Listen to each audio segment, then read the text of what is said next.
ఓం మహాగణాధిపతయే నమ. ఓం గురుభ్యో నమ. ఓం శ్రీమాత్రే నమ. పరమేశ్వర స్వరూపమైనటువంటి జ్యోతిష, వాస్తు మరియు ఇతర అనేకమైనటువంటి శాస్త్రములను మనకు అందించినటువంటి మహర్షులకి నమస్కారం.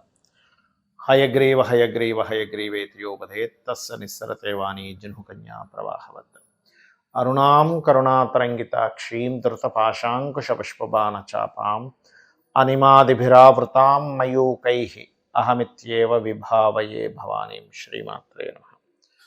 ప్రేక్షకులకి ఆ లలితాంబిక అమ్మవారి యొక్క అనుగ్రహం పరిపూర్ణంగా కలగాలని మనస్ఫూర్తి కోరుకుంటూ మనం ఈరోజు చెప్పుకోబోయేటువంటి టాపిక్ ఏమిటి అని చూసుకున్నట్లయితే, వార ఫలితాల్లో 12వ తేదీ నుంచి 18వ తేదీ వరకు ఉన్నటువంటి గ్రహస్థితి ఏ విధంగా ఉంది, ఈ వార ఫలితాల్లో ఎవరెవరికి ఏ విధమైనటువంటి లాభాలు కలగనున్నాయి, ఏ విషయాల పట్ల జాగ్రత్తగా ఉండాలి, మరియు ఏ పరిహార మార్గం చేసుకోవాలి. అయితే ఈ విషయాలు చెప్తుంది నేనైనప్పటికీ కూడా చెప్పేస్తుంది సాక్షాత్ లలిత అమ్మవారిగా భావిస్తూ ఒక్కొక్క లగ్నం గురించి తెలుసుకుందాం. దానికంటే ముందు అసలు గ్రహస్థితి ఏ విధంగా ఉందో చూసుకుందాం.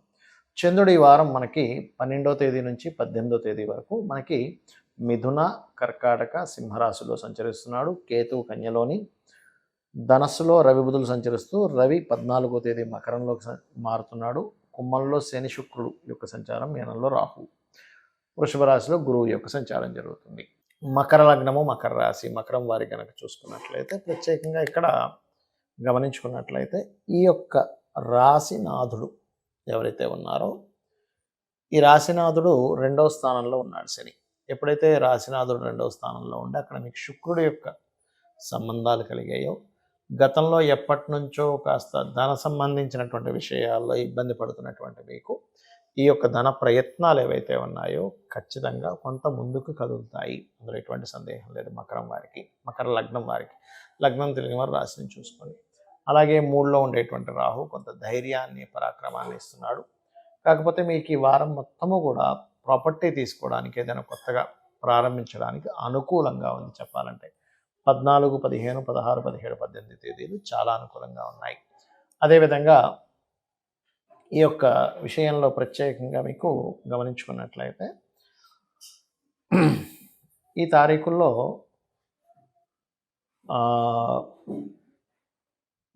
ఈ మకరం వారు ప్రత్యేకంగా 12, 13 తేదీలు మాత్రం ఏదైనా నిర్ణయం తీసుకునేటప్పుడు కొంత జాగ్రత్తగా ఉండాలి.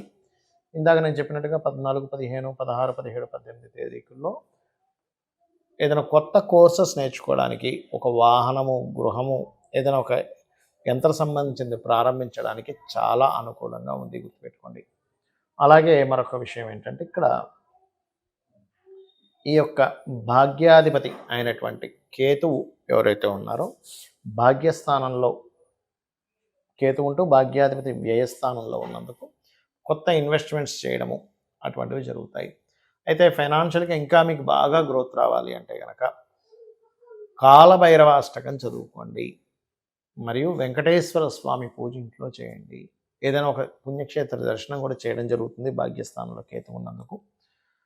ఇక మీరు నిత్యము చేయవలసినటువంటి దేవతారాధన లలిత సహస్రనామాలు యొక్క శ్రవణం కానీ పఠనం కానీ చేయండి. లలిత అమ్మవారిది లలిత సహస్ర రహస్య నామాలు అంటారు వాటిని. అంటే ఏమిటి, చూడ్డానికి అవి నామంగా కనబడుతున్నప్పటికీ వాటిలో బోల్డంత శక్తి దాగి ఉంటుంది.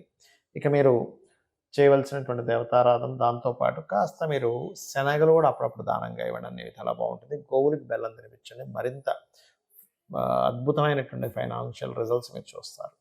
చాలామందికి జాతకము ఉండదు, అంటే వాళ్ళు నోట్ చేయరు అనమాట.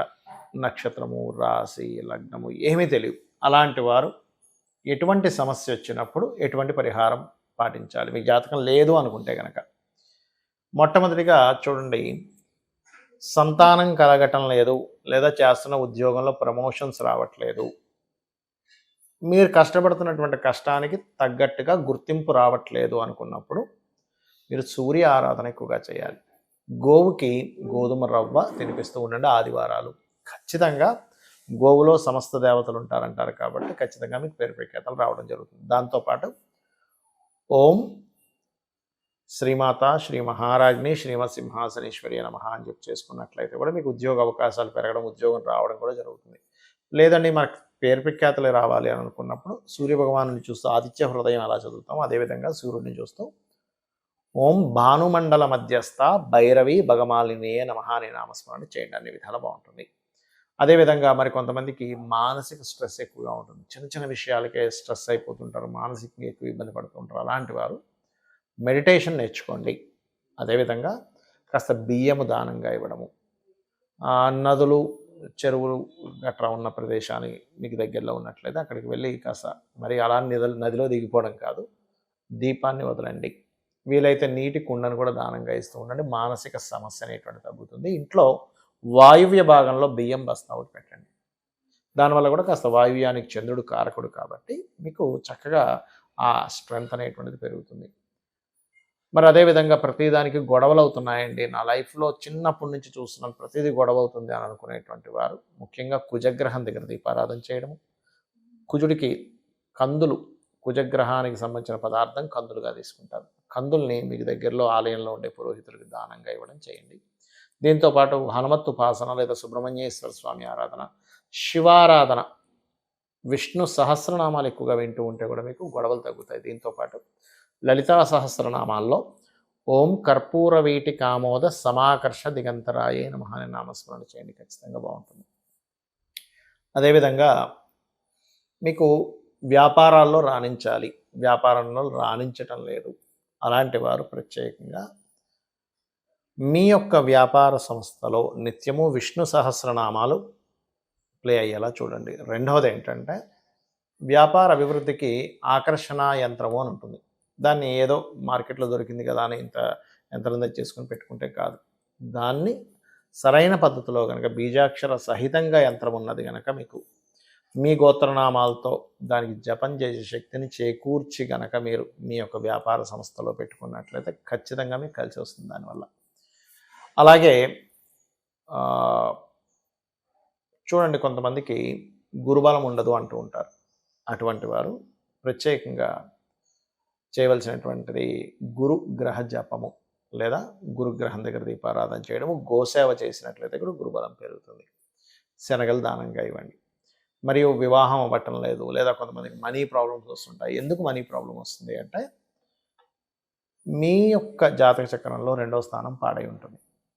అలాంటప్పుడు లక్ష్మీదేవి అనుగ్రహం తక్కువగా ఉంటుంది వారికి. అలాంటప్పుడు లక్ష్మీ యంత్రము అని ఒకటి ఉంటుంది.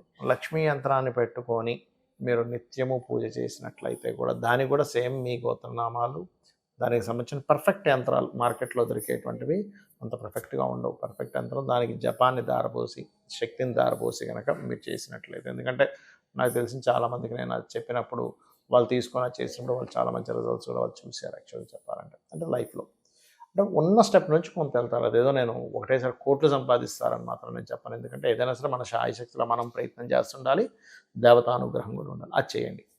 అలాగే మరొకటి ఏంటంటే లలితా సహస్రనామాల్లో ఓం సంపత్కరీ సమారూఢ సింధుర వ్రజ సేవితాయ నమః. అంత స్తోమత లేదు, యంత్రం పెట్టుకొని ఇప్పుడు నేను చేయలేనండి అనుకునేవారు సింపుల్గా ఈ మంత్రంతో కూడా మీరు చేసుకోవచ్చు హ్యాపీగా. అలాగే శని బాధలు ఎక్కువగా ఉన్నాయి, అన్నీ లేట్ అవుతున్నాయి అనుకునేటువంటి వారు గోవుకి బెల్లం తినిపించడము, లలితా సహస్రనామాల్లో అనాకలిత సాదృశ్య చుబుక శ్రీ విరాజితాయ నమః అనే మంత్రం చేయడం చేయండి. భయాలు ఎక్కువగా ఉన్నాయనుకునే వారు దుర్గానామాన్ని, ప్రతిదీ ఆటంకం కలుగుతుంది అనుకునేటువంటి వారు గణపతిని ఎక్కువగా భక్తి శ్రద్ధలతో గనక ఆరాధించినట్లయితే మీకు ఉండేటువంటి ఆ దోషాలు అనేవి పూర్తిగా తగ్గుతాయి. అదేవిధంగా ఎప్పుడు కూడా ప్రతిసారి కూడా మనం ఏదో అవుతుందంటే ఏలినాటి శని వల్ల అవుతుంది, అష్టమ శని వల్ల అవుతుంది, అర్ధాష్టమ శని వల్ల అవుతుంది అన్నట్టు కాకుండా మీ జన్మజాతకంలో అసలు ఏ గ్రహం ఎక్కడ ఉండి ఎటువంటి రిజల్ట్ ఇస్తుంది అనేది చాలా ముఖ్యమైనటువంటి అంశం. అసలు ఏ భావాధిపతి అక్కడ మూవ్ అయ్యాడు, దానికి ఎటువంటి ఫలితాలు వస్తున్నాయి అనేది క్లీన్గా అబ్జర్వ్ చేసి ఆ గ్రహానికి సంబంధించిన దానము మంత్రము చేస్తే ఖచ్చితంగా మీకు ప్రాబ్లం అనేటువంటిది క్లియర్ అవుతుంది. ఇక అమ్మవారి అనుగ్రహం మీకు పరిపూర్ణంగా ఉండాలని మనస్ఫూర్తిగా కోరుకుంటూ శ్రీమాత్రే నమః.